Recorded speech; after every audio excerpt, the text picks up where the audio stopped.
अवगुण प्रभुमान न गावो, जन जन गुण प्रभुमान न गावो।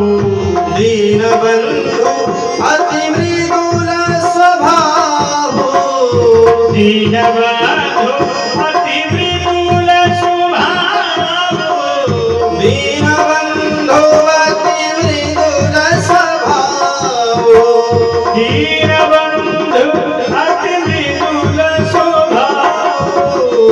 जन अवगुण प्रभुमान न गावो, जन जन गुण प्रभुमान अवगुण प्रभुमान, अवगुण प्रभुमान। इत्थं भूत गुणोपेत भगवान बादरायणी। देखिए, चुंबक रहता है ना तो लोहे को खींच लेता है, लेकिन अगर उसी लोहा पे कपड़ा लपेटा गया हो तो चुंबक काम नहीं करता है। उसी प्रकार जीव है, जीव का हृदय अगर साफ हो तो भगवान की कृपा तुरंत खींच लेती है। मन कभी भी अपना निर्मल रखना चाहिए। जब मन में आपके कपट छल भरा रहेगा तो भगवान भी आपके नजदीक नहीं आने वाले, उनकी कृपा का आप लाभ नहीं दे पाएंगे। इसलिए महाराज कभी भी प्रत्येक क्षण भगवान से कभी दूर नहीं जाना चाहिए। बोलिए जय श्री राम। ऐसे है भगवान की कृपा। तो भगवान की कृपा ऐसे हुई कि सुखदेव जी महाराज गदगद हो गए और कहते भैया 2-4 श्लोक और सुनाओ। शिष्यों ने कहा कि हमारे पास मात्र इतना ही था, और सुनना हो तो चलिए अपने पिताजी के पास। तो भगवान की कृपा ऐसी हुई कि जो बेटा चला गया था छोड़ करके पिताजी को, आज वही भगवान की कृपा ले आकर के पिताजी से मिला दिया व्यास जी। व्यास जी महाराज अंकों में भर करके अश्रुपात करने लगे कि हे प्रभु गजब कृपा है आपकी, जो मेरा बेटा आपके लिए ही चला गया तो हमें छोड़ करके आज आपकी ही कृपा हमारे पास लेकर के आई है। तो महाराज सुखदेव जी को पात्र समझ करके 18,000 श्लोक का पान करा दिया व्यास जी। और वही सुखदेव जी समय पा करके परीक्षित जी को कथा सुनाई। बोलो जय श्री राम। अभी तक प्रश्न कर रहे कि महाराज परीक्षित जी कथा कैसे सुने, उनको श्राप कैसे लगा था? तो कहते अच्छा, कहते हैं सुनो, महाभारत का अंतिम चरण चल रहा है युद्ध का।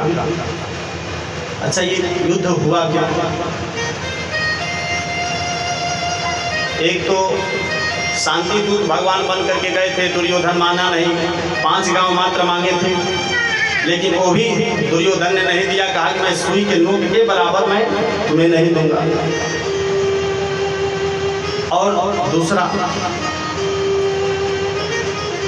ये पांडव जुआ खेलते थे। जब जुआ खेलने लगे तो धृतराष्ट्र पासा इधर से फेंकने लगे पांडवों की तरफ से, और उधर से मामा सकिनी को लगा दिया दुर्योधन की, मामा हमारी तरफ से पासा आप फेंकिए। अगर वही पासा जो युधिष्ठिर थे कृष्ण को दे दिया होता कि उसकी तरफ से शकुनी फेंक रहा है तो हमारी तरफ से आप पासा फेंकिए, तो ये महाभारत का युद्ध नहीं हुआ होता। लेकिन सब करते कराते वहीं सबको महाराज दाव पे लगा दिया। अंत में अपने भी लग गए। जब अपने भी हार गए तो द्रौपदी को भी दाव पे लगा दिया। द्रौपदी को दाव पे लगा दिया महाराज और हार गए। जब हार गए द्रौपदी को भी, तो मिला मौका दुर्योधन को। याद आ गया वो अपमान जो राजसूय यज्ञ जब हुआ था। और देखिए यज्ञ का ऐसा चमत्कार था कि जहाँ जमीन नजर आए वहाँ पानी था, और जहाँ जल नजर आए वहाँ जमीन था। ऐसे दिव्य राजसूय यज्ञ हुआ था। कथा आगे आएगी। और महाराज उसी रास्ते से जा रहा था, तब तक उसी जल में गिर गया। तब तक द्रौपदी हंस पड़ी।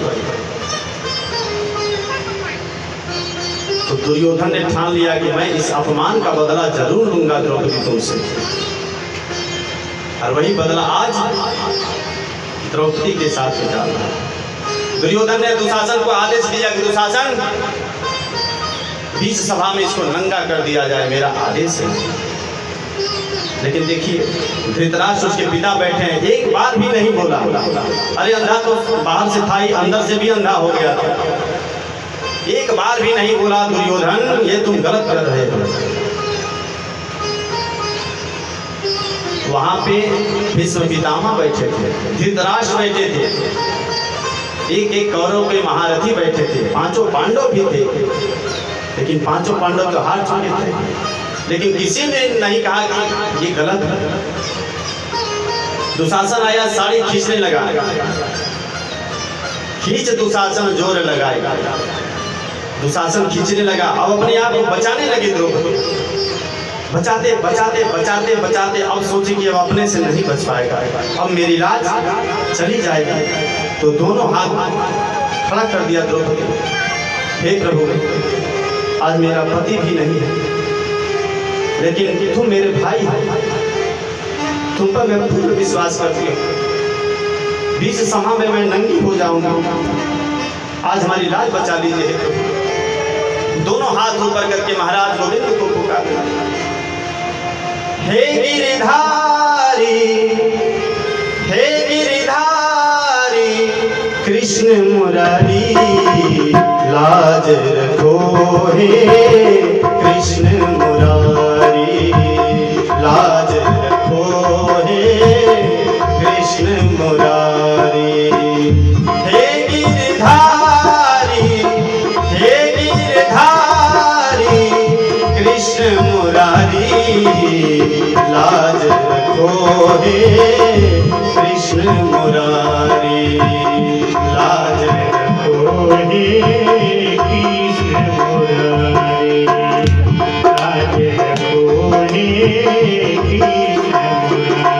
कहते हैं द्रौपदी कहती है मैं समझी थी एक है अंधा, मैं समझी थी एक है अंधा, मैं समझी थी एक है अंधा, मैं समझी थी एक है अंधा, मैं समझी थी एक है अंधा, मैं समझी थी एक है अंधा, यहाँ तो अंधी, यहाँ तो अंधी सभा है सारी, लाज रखो हे कृष्ण मुरारी, लाज रखो हे कृष्ण मुरारी, लाज रखो हे कृष्ण मुरारी।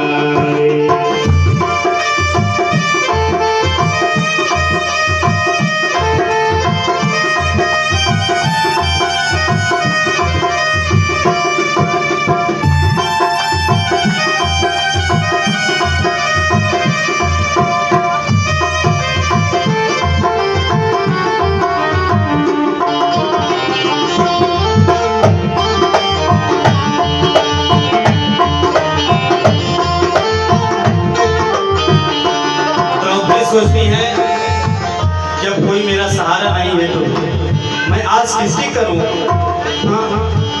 अब मैं आस करूं कहूं किसकी, अब मैं आस कहूं मैं किसकी, अब मैं आस करूं कहूं किसकी, अब मैं आस करूं कहूं किसकी, अब मैं आस करूं कहूं किसकी, अब मैं आस करूं कहूं किसकी, अब मैं आस करूं कहूं किसकी, अब मैं आस करूं कहूं किसकी, सबके सब, सबके सब बैठे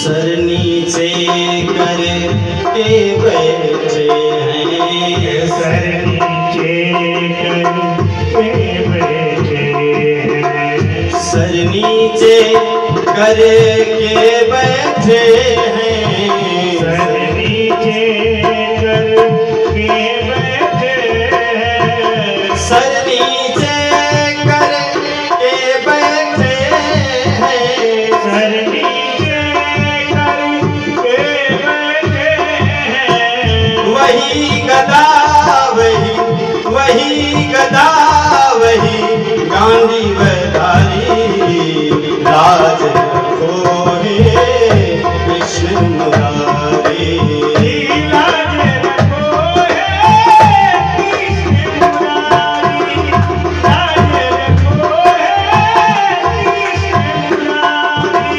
कहते हैं कहता है खुद को बलशाली, कहता है खुद दुशासन को कह रही है, बलशाली, कहता है खुद को बलशाली, कहता है खुद को बलशाली, कहता है खुद को बलशाली, कहता है खुद को बलशाली, खींच रहा अब लागी साड़ी, लाज रखो हे कृष्ण मुरारी, लाज रखो हे कृष्ण मुरारी। सबकी तरफ दृष्टि घुमाने लगी द्रौपदी, तो भीष्म पितामह को देखती है कि आज एक चूक क्या हो गया है। हाँ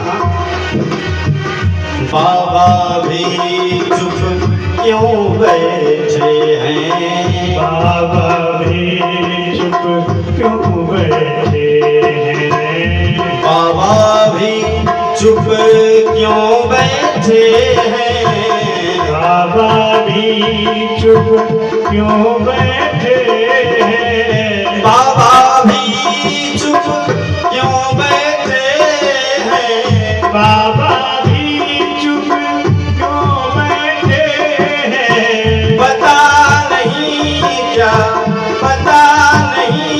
क्या उनको लाचारी, लाज रखो हे कृष्ण मुरारी, लाज रखो हे कृष्ण मुरारी, हे गिरधारी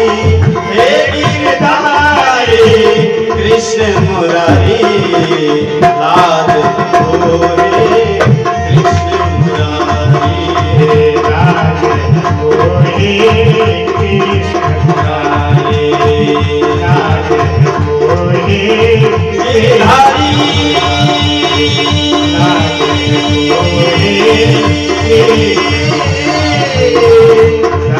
गिरधारी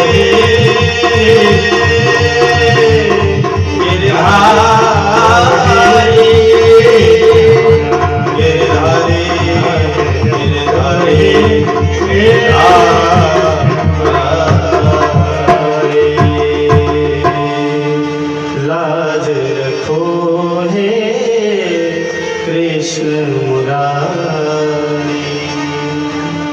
प्रभु दौड़े दौड़े आ गए हो, भगवान दौड़े दौड़े आ गए कि द्रौपदी, जिस समय मैं शिशुपाल का वध किया था ना, उस समय भगवान का उंगली कट गया था।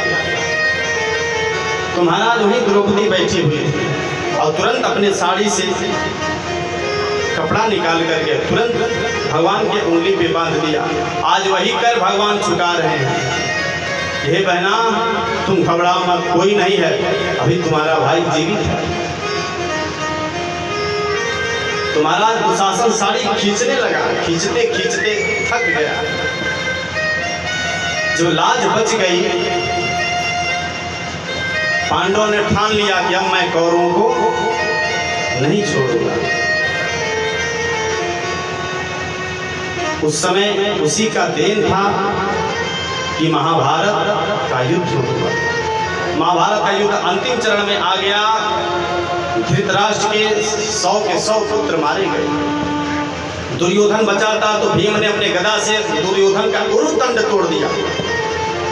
उसी रणभूमि में करा रहा है दुर्योधन गिर करके चिल्ला रहा है। पांडव अपना विजय उत्सव मनाने के लिए चले गए अपने शिविर में। इधर महाराज आया कौन? अश्वत्थामा। अश्वत्थामा आया दुर्योधन के पास तो कहता है, मित्र ये दुर्गति तुम्हारे किसने की?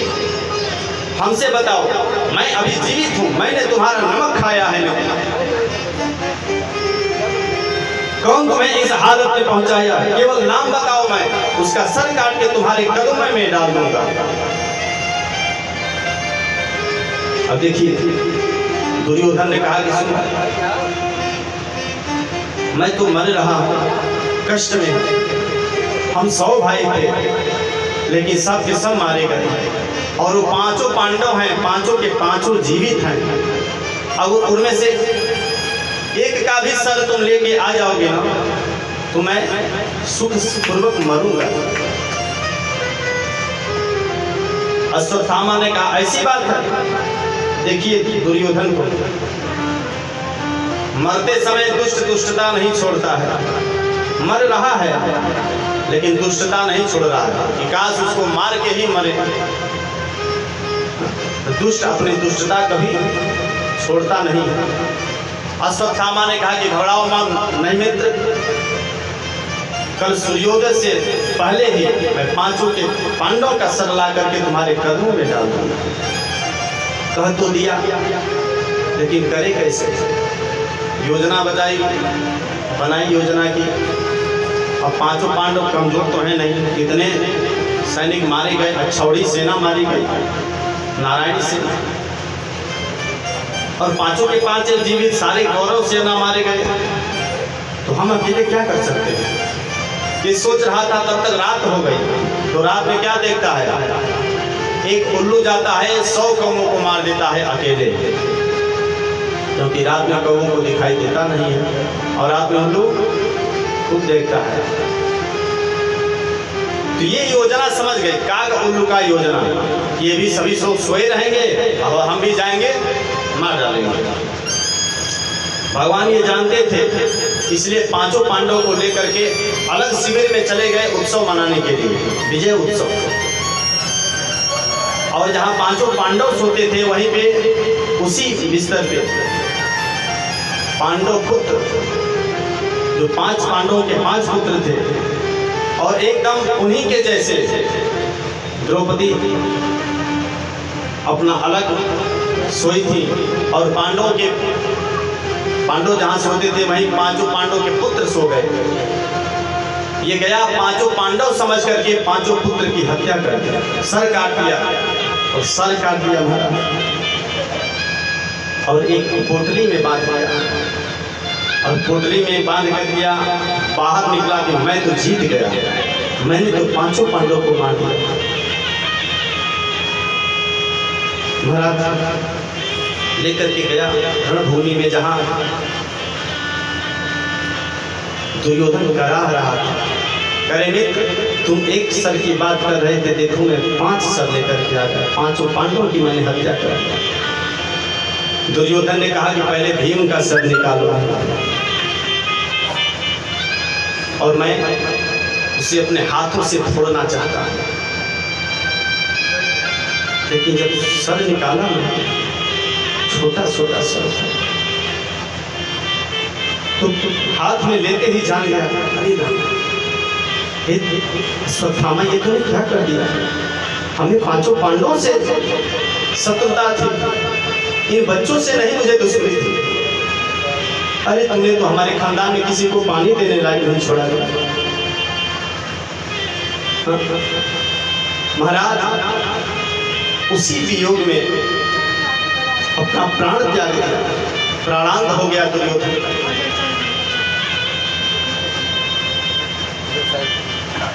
अब इधर अश्वत्थामा घबराया कि अब 5 के 5 पांडव हमें छोड़ेंगे नहीं। सो महाराज भागा वहां से अश्वत्थामा पता चला द्रौपदी को, जब द्रौपदी को पता चला तो महाराज अब जिसके 5 पुत्र मार दिए गए हैं उस माता के ऊपर क्या बीतती होगी। इतना पीड़ा दे करके बच्चे को जन्म देना वो केवल माँ ही समझ सकती है उस पीड़ा का, दूसरा कोई नहीं समझ सकता। और जिसके एक नहीं 5 पुत्र मार दिए गए हों उस माता के ऊपर क्या बीतती होगी। द्रौपदी चित्कार उठी, रोने लगी। माता शिशूना निधनं सुताना निशम्य घोरं परितप्यमाना तदा रुदद्वा स्वकलाकुलाक्षी